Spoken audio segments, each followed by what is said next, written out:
Hello, everyone. How are you all doing?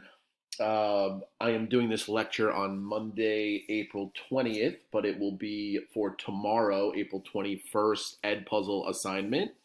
I've been seeing the grades come in on the Ed Puzzle assignments. Everything's been very good. I did have a mistake up there, which I corrected on Google Classroom, so my apologies. Um, don't worry as much about what you're getting right and wrong. They're practice questions.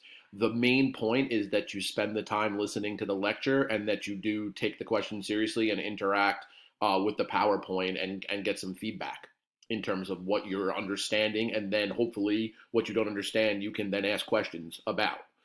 The plan for the rest of the week is Tuesday, we will do another Ed Puzzle assignment. Wednesday, I'm working on an assignment where you guys are going to create you're going to take a survey about your relationship with money. And you are then going to do a little flip grid video for me. And I'm putting that together as we speak. So more to follow on that. Thursday, we will take our Roaring 20s Great Depression test. And then Friday will be kind of a relaxing day where we will get started on the New Deal, which is our next topic. Now, my wife, as you know, is a speech pathologist, so she is doing teletherapy in our basement with her caseload, so I can sort of hear her voice, and I'm hoping that the audio doesn't pick it up. We'll have to kind of play that by ear because we're both screaming at the top of our lungs all day into our computers. So I digress. Now, let's set this up first before we get into this election and the actual beginning of the Great Depression. Now, we established the idea, we started talking about the idea of credit when we first started this unit back before the Easter break. Now, credit is a good thing. Credit can be a bad thing. We all need to understand what it is. It is basically a loan given to us through a credit card company, through a bank, through PC Richards, if you're going to finance a TV or a refrigerator. Those are all forms of credit. If you buy a Toyota and you finance the car through Toyota, basically Toyota is playing the role of the bank in giving you that money so that you can buy the car. Now, first of all, your credit cards typically get paid back in full, or at least you should try, every month to pay them back in full because the interest rates are exorbitant, meaning that they are very large. So, for example, I think my American Express card has a 15% interest rate. If I carry a balance from one month to the next and I don't pay it off in full, that money then gets charged interest on, which would be 15%. My car loans are, I think 1.99 and 2.79%. My wife's student loans are somewhere in the 4 to 5% range. So interest rates can vary on credit. Typically, the more expensive something is, the less the interest rate would be on that credit. Now, credit is fine when people are working and are prosperous and are making money and they can pay it back. Credit becomes a problem when people take on too much credit. And then if something were to happen where they were to lose their job, okay, then it becomes very, very difficult to pay that credit back, and you are then defaulting on your credit obligations.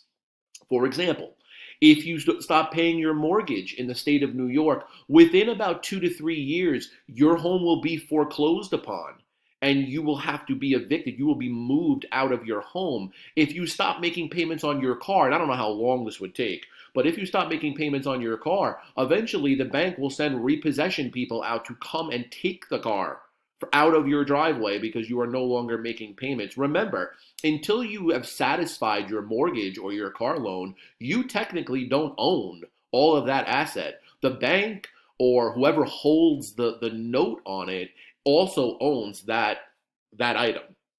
Now, in the 1920s, we have a situation where the standard of living is going up. Wages are going up. There's less poor people. The working class is moving up a bit. Okay? Middle class, though, is getting bigger, getting stronger. There's going to be more educated people. There's going to be more professions. The whole advertising and national branding and sales that are associated with that is going to start to blow up during the 1920s. So wealth is being created. People are going to buy more things. When people see other people buying more things, they're going to want to start to buy more things. All right. Now, installment buying on a refrigerator is not the end of the world, because if you don't make your payments on your refrigerator and they come and take it away, you probably lived most of your life already without the refrigerator, so you'll figure it out. Now, here comes the problem. Stock market. Typically, and I don't know what the percentages are, but typically people buy stock with the money that they have. They don't buy it with credit or somebody else's money. So, for example, in my retirement accounts, if I have X amount of money, that's the amount of stock that I buy, and I invest in various companies in the hopes that over the course of my career, those companies will make more money, the stock value will go up, and I will have more money than when I started. Okay? That's all setting yourself up for a later date when you're not going to be working anymore because you're too old. Now, in the 1920s, the stock market starts to go up. And mostly it's wealthy people. Even today, only 50% of Americans even own one stock. Okay, so the stock market, has done very, very well until recently, but it's bouncing back. But it's done very, very well. But only 50% of the people are making any money off that anyway. Now, I don't know what the percentages are in the 1920s. That's not really the point. But the stock market starts to go up, let's say from 1923 onward, and people are buying in. But then they create a concept called buying on margin, which still exists today. And it's not advisable, to be honest with you, unless you're a very, very savvy investor. Buying on margin can be very risky because you are buying on credit, meaning that you are buying on a line of credit given to you from the bank for you to then buy a risky asset such as a stock, because stocks fluctuate, they go up and down. Nobody really knows. Nobody has a crystal ball and knows exactly what they are going to do. So this practice starts to become rampant, meaning that more and more people are going to be borrowing money from banks in order to buy stock. Not to buy something they need like a refrigerator, but to buy stock. So it's all with the eye that I'm going to get rich off buying stock, because look around me, the stocks just keep going up and up and up and up. And Joe down the block did it, and now he bought a new car. And Mike on the other side of the block did it, and now he's buying a boat, or he took his family to the Yankee game or on vacation. So we get into this idea of consumption, this conspicuous consumption, and the relationship that people had towards money in America drastically changes. We really go in that decade from a pay-as-you-go society, meaning that what you can spend is the money that you have in your pocket, to, oh, you don't have money? Well, here's credit, buy it anyway. Okay?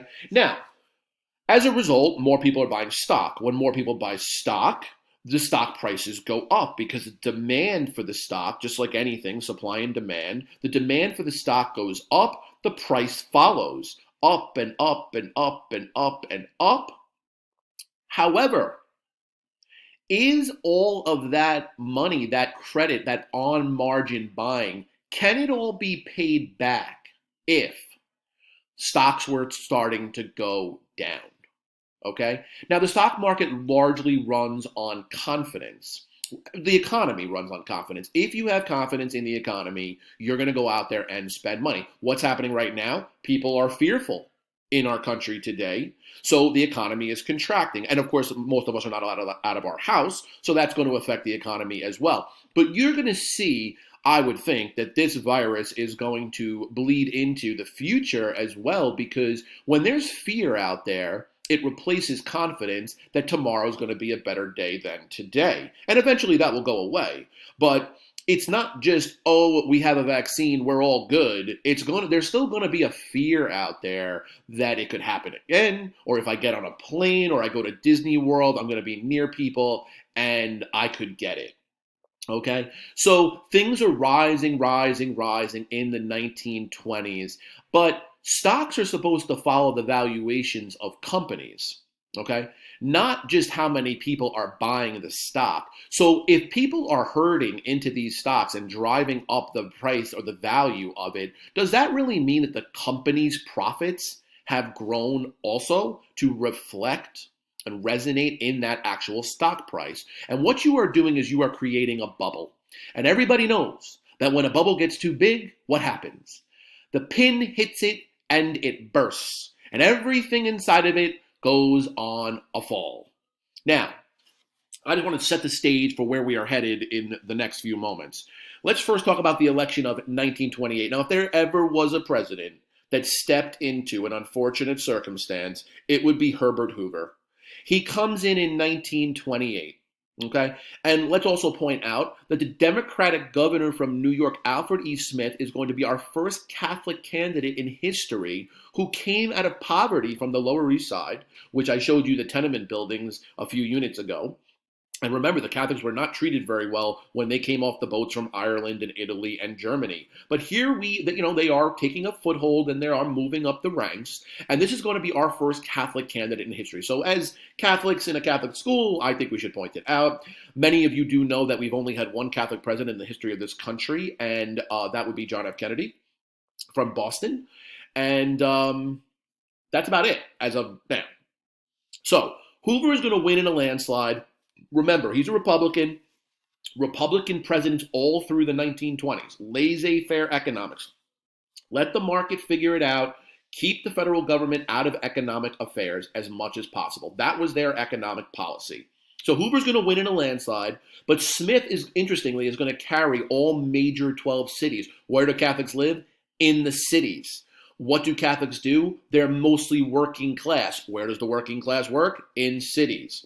But struggling farmers in the South and the West are also going to support him because they don't like the Republicans, because they think the Republicans are all on the side of the corporations and the industrialists and the banks, and that those companies were dishonest and changing society, and they didn't like it. So this is actually going to be interesting because it foreshadows that FDR's Democratic base in the 1930s. FDR is going to be elected by the cities and the struggling farmers, because when the Depression hits, those are the groups that are going to take it the worst.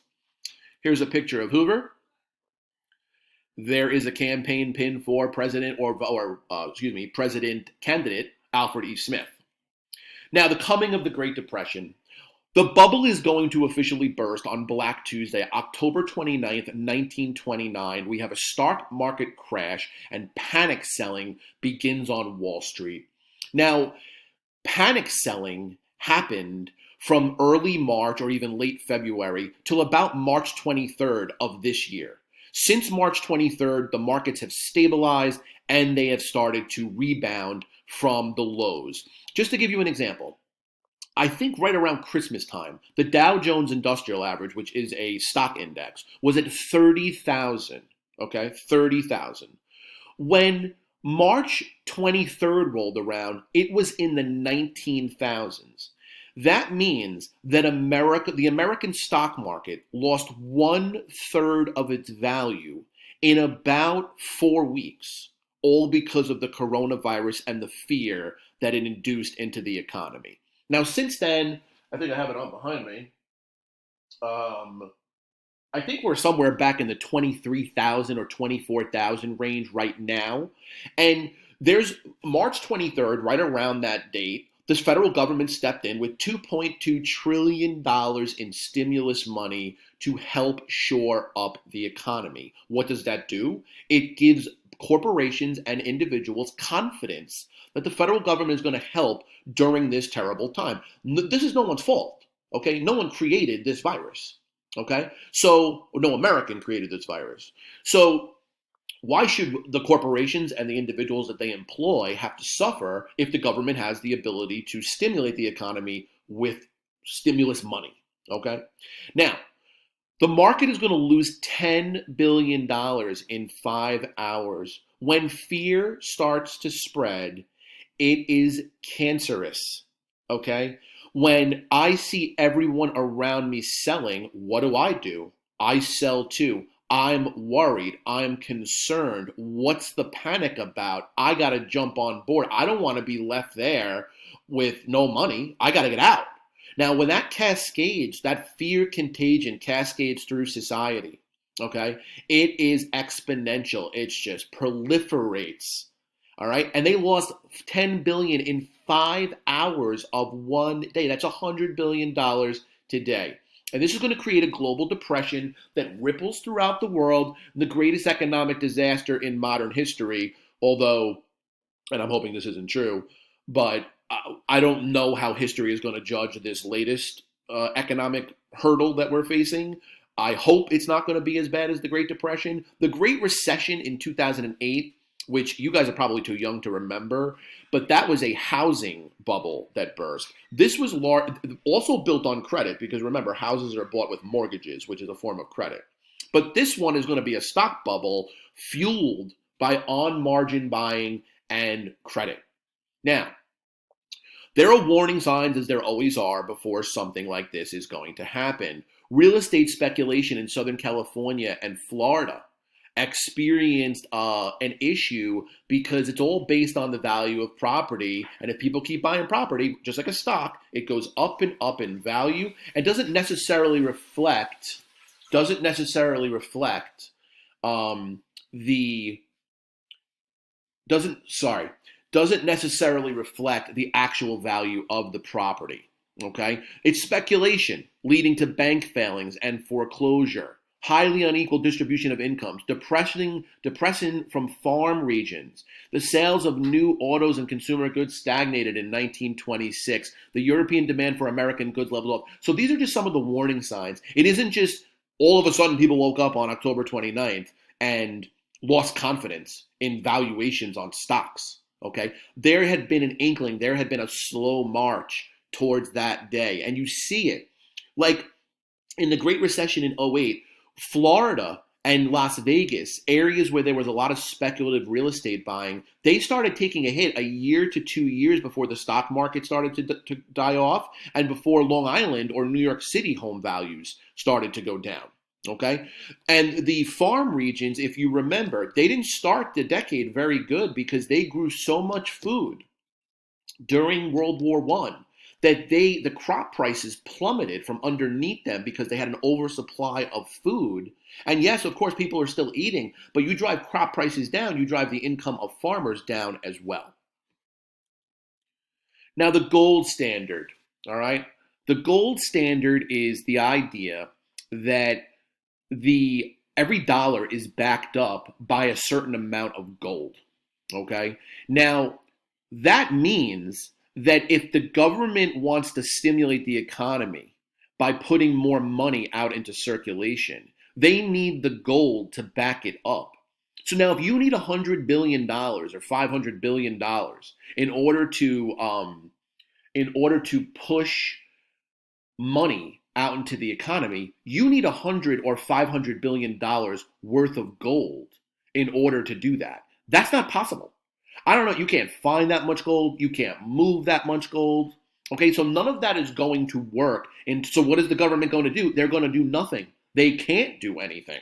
Okay. Now, this stock market speculation leads to artificially high values. We talked about this already. The world's economies on the gold standard are ill-equipped to handle this quick and massive downturn. When the people know that no help is coming, confidence is gone. People are going to stop buying things. Companies are losing their values from their stock prices and then their profits because people stop buying things. They're going to start laying people off.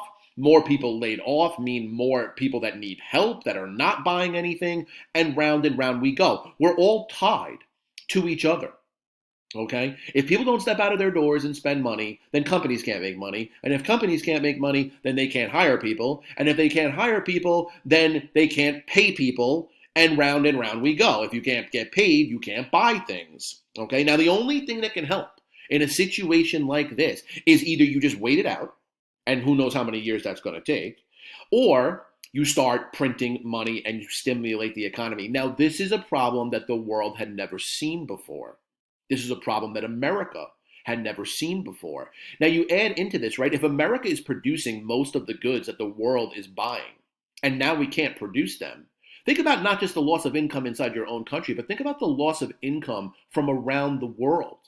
All right? Now, their economies, who are also tied to American companies as well as their own, and the American stock market as well as their own, are also, the confidence is going to be gone because the same things are going to happen in the European countries as there are in America. By 1930, 26,000 American businesses were failing and they started to let people go. Germany is going to default on reparation payments to Britain and France. Remember the Treaty of Versailles in Paris of 1919 at the end of World War I. Germany was told that they were at fault for World War I and they had to make payments to Britain and France. Britain and France had to make payments to the United States. Those are going to stop. Everyone's economies are dead. Now, depositors are worried. Depositors are people that put money in banks. Banks are supposed to be safe. So they are going to say, well, I don't understand what the value of money is anymore. I don't trust these banks. They're losing money. And they lent a lot of money to people to buy stock on margin. What happens if they can't pay me back my money? If I go there to withdraw cash and I can't get it? So what are you going to do? You're going to wake up. You're going to go down to the bank and you're going to say, my money's safer in my hands than it is in yours. Give me my money. Now here's the big problem. They don't have your money because your money was lent out in the form of credit. That's how banks make money. You give them $100 and they lend the $100 out to companies, individuals, whoever to finance whatever it is they want to do. So it's all one big disaster that's tied together with all of us complicit in the situation. So this creates what calls a run on the banks, meaning that depositors went, demanded their money back, and the money was gone. Because credit can only get paid back when you have profit, when you have people working. So it's all tied together here. Now, say goodbye to the money. Between 1929 and 1932, a share of U.S. Steel, which was one of the biggest companies in the world, went from $262 to $22. General Motors, which is Chevrolet, right? $73 to $8, okay, in the matter of 3 years. That is wealth flying out of the window. One of the 80% of the Rockefeller family fortune is lost. Remember Rockefeller, right? John Rockefeller, Standard Oil, biggest, one of the wealthiest men in the country and in the world. 80% of their money gone. One of the GM founders loses all of their money, winds up running a bowling alley in Flint, Michigan. Now, let's be honest. We all know that bowling is one of the bedrock sports of this country, okay? I think we're all well versed on that. So is it bad to lose all your money? Yes, not so great. But, you know, if you get to run a bowling alley, I'd say that's a little bit of a saving grace at the end of that. By 1932, we're at rock bottom. Gross national product fell by 1/3. Prices fell by 40%. 11 million people are unemployed, which is 25% of the labor force. I'm pretty sure we're up around 25 million right now in this country that are unemployed. All major world economies are affected, but the U.S., who had grown the most, hurt the worst. Because did we grow organically, or did we grow on an idea that we were somehow wealthier than we actually were? And what created that illusion was too much credit in the system. Credit is good. Credit in excess distorts values. And when values are distorted, we don't know what things are worth. And it's all good while it's going up, but if a little bit of a lack of confidence or fear trickles into the mind frame, that can be all that's needed to unwind the whole thing. Now, Americans in the Great Depression, this is going to completely change American life. Hundreds of thousands are going to take to the road looking for work. Millions are going to move from the cities to grow food as farmers. Hungry people are lining the city streets for food. You have to understand something. The supermarkets, you know, there are supermarkets, but they're sparing compared to what there is today. I mean, think about this, right? Food has not been a problem during this coronavirus pandemic, but toilet paper is, and paper towels are, right? I mean, you have to go out and, you know, walk into a store if you want to even try to find paper towels right now. I tried to order them yesterday on Costco. They're 3 weeks out, okay? Now, listen. There's food, so we're all going to live. We might not be able to blow our noses, but we're all going to be able to live. So right now, everything is good. The supply lines of food are running and are much more assured than they ever were back then. 4,000 children in Detroit on the breadlines daily. Millions are evicted and living in shanty towns. Think of like cardboard boxes, like makeshift sheds that they built in places like Central Park. And they dubbed them Hoovervilles because remember, Who's to blame? Who's it easier to blame? The 435 members of Congress, the 100 members of the Senate, the 9 justices on the Supreme Court, all the CEOs of the companies, or the one person who's perceived to be in charge of it all, the president. And that's just natural human reaction to blame one person if they can over many people and spread their blame out. It helps them funnel their anger. Okay, so they're going to name these shanty towns Hoovervilles after Herbert Hoover. So these are pictures of some of the bread lines. I mean, look at all those people lining up down the city street. Hang on, I got to plug in my laptop.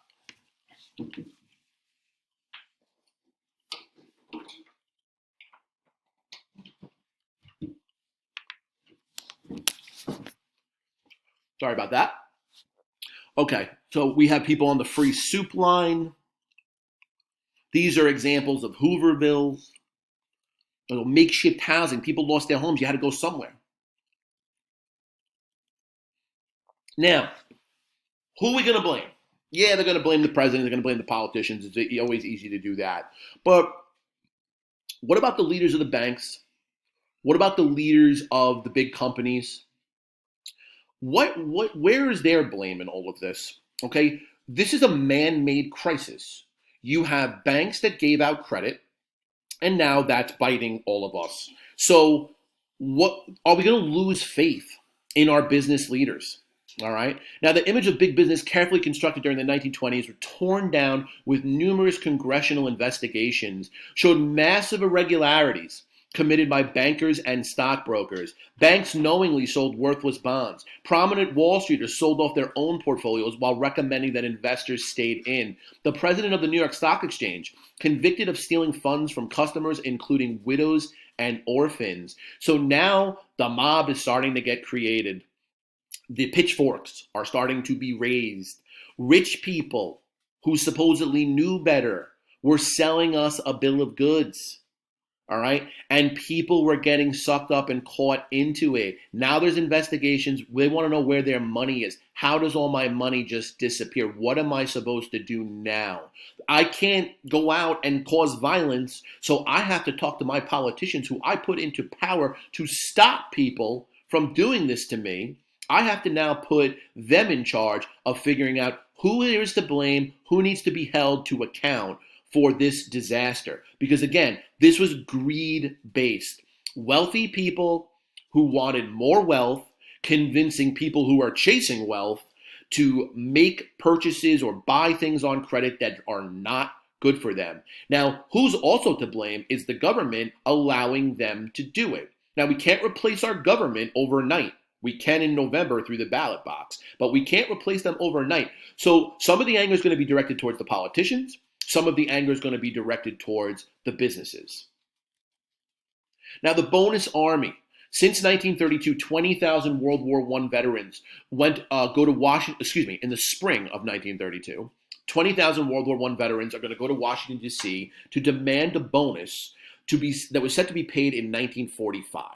Okay. Now, many of them have been out of work since the crash. So you went to World War I. You risked your life. You're owed money years later by the federal government as a payment for your service during the war. You lose your job. Okay, so you fought for your country, were willing to die. Now you don't have money. You don't have a job. The bank lost all your money. You got nothing. You're back to zero. Okay, so they're going to put together a group of these men that are going to march down to Washington and demand that they get paid now. The Washington police tried to break it up. Shots get fired, and 2 veterans are going to die. Think about this. On the White House lawn or in front of the Capitol building, you have Washington police getting into an armed conflict with veterans, and 2 veterans are going to die. Now, I don't know if there's such a thing as the worst press you could ever have in history. That's got to be it. Driven away by federal soldiers led by the Army's Chief of Staff, Douglas MacArthur, this winds up being the last straw for Herbert Hoover, who, remember, is a laissez-faire Republican who says the markets will eventually figure it out. The problem is that the markets couldn't figure this out. I mean, eventually, it could have been decades. Eventually, confidence would have been restored because you can only stay at zero for so long. Eventually, things will start to get rebuilt slow by slow day. But we needed government intervention, and the Republicans and Hoover were not willing to do it. Laissez-faire capitalism had always fixed it in the past. The free market, right? Free, meaning without government intervention, that had always fixed the panics in the past, but this was an extended panic that turned into an actual depression. Pictures of the bonus army camping out outside of the Capitol building. Now, we just have a few more slides here. So Hoover's economic policy, like I said, laissez-faire capitalism. Economic advisors counseled little to no help to the unemployed. It would take the work ethic out of people. So remember, if you give food to a hungry person, one person says you're feeding a person, you're doing a good thing. Another person says you're taking away their work ethic because they should be out there working for their food. Now, both are right, and both could also be wrong. Helping people too much would make them lazy. That makes sense. Not helping them at all will kill them.